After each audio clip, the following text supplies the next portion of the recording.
Hi friends, நான் தான் உங்கள் ஐஎஸ் ட்ராவல்டே. நாங்கள் எங்கே நிற்கிறோன்னு பார்த்தீங்கன்னா அராலியில் கிட்டத்தட்ட 20 கோடி ரூபாய் செலவில் பல்லவ கால சிற்ப முறைப்படி கட்டப்பட்ட வைரவ கோயிலுக்கு தான் வந்திருக்கிறோம்.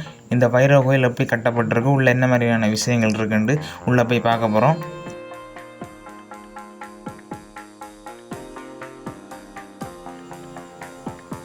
இந்த வைரவ கோயில் இலங்கையின் முன்னாள் ஜனாதிபதி மஹிந்த ராஜபக்சவின் மச்சான் திருக்குமர நடேசன் அவர்களால் இந்த கோயில் கட்டப்பட்டது.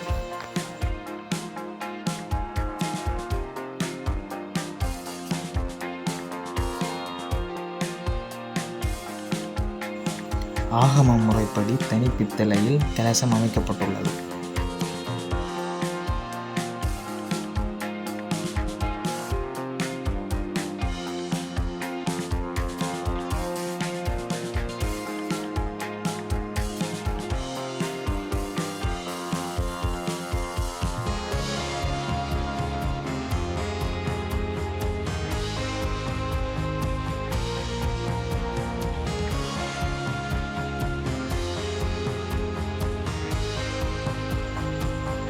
தினமும் இரு வேளைகளில் பூஜை வழிபாடுகள் நடைபெறுகின்றன.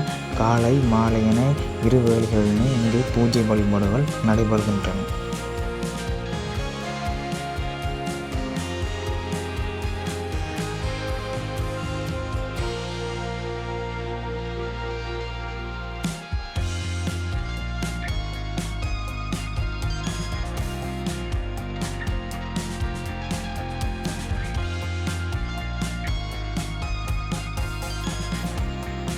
இந்த வைரவ கோயில் கும்பாபிஷேகத்துக்கு இந்தியாவிலிருந்து 15 குருக்கள் வந்ததாகவும் அவர்களின் தலைமையில் பூஜைகள் நடைபெற்றதாகவும் கூறப்படுகிறது.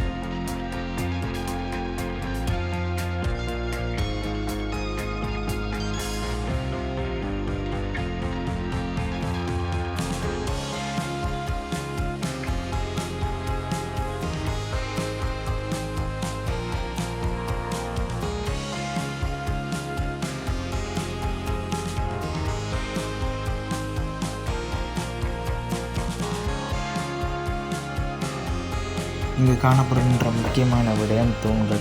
கிட்டத்தட்ட 36 தூண்கள் காணப்படுகின்றன. இந்த 36 தூண்களுமே இந்திய பல்லவ கால சிற்ப முறைப்படி இந்திய கலைஞர்களால் மிக துல்லியமாக சிங்க வேலைப்பாடுகளுடன் அமைக்கப்பட்டு அவை இலங்கைக்கு கொண்டு வரப்பட்டு 14 நாட்களுக்குள் பொருத்தப்பட்டதாக கூறப்படுகிறது.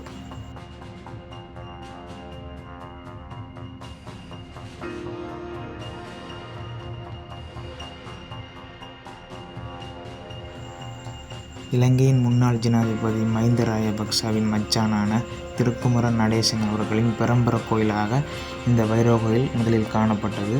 சிறிய கோயிலாக காணப்பட்ட போதிலும் அதை திருத்தி அமைக்கும் நோக்குடன் இந்த கால பைரவ கோயில் அமைக்கப்பட்டு இதனை சிறப்பிக்கும் வண்ணம் இந்தியா பல்லவ கால சிற்ப முறைப்படி மிக நுணுக்கமான முறையில் இந்தியாவிலிருந்து சிற்ப வேலைப்பாடுகள் செய்து அவை இலங்கையை கொண்டு வரப்பட்டு மிக துல்லியமாக இந்த கோயிலை அமைத்துள்ளார்கள்.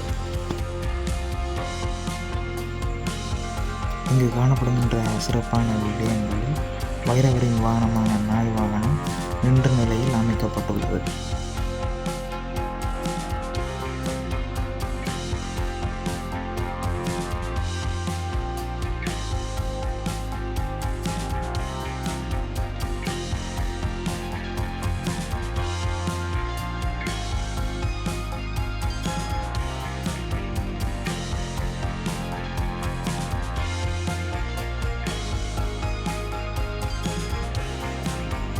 கோயிலினுள் காணப்படும் அனைத்து சிற்பங்களுமே கிபி 8ஆம் நூற்றாண்டு பல்லவ கால சிற்ப முறைப்படி மிக நுட்பமான முறையில் இந்திய கலைஞர்களால் வடிவமைக்கப்பட்டு அமைக்கப்பட்டுள்ளது.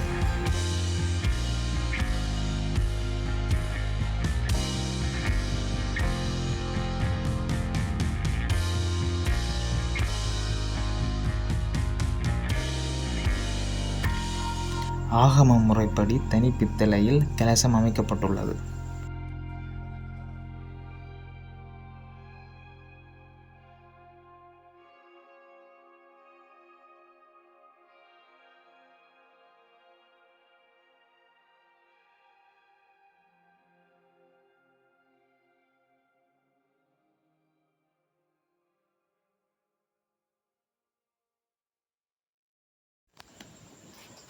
ஓகே ஃப்ரெண்ட்ஸ், இதோட இந்த வீடியோ முடித்துக்கொள்வோம். மீண்டும் ஒரு நல்ல வீடியோவில் சந்திக்கும் வரை நான் உங்கள் ஐஎஸ் ட்ராவல். மறக்காம சேனலை சப்ஸ்கிரைப் பண்ணி பெல் பட்டனை கிளிக் பண்ணி விடுங்க.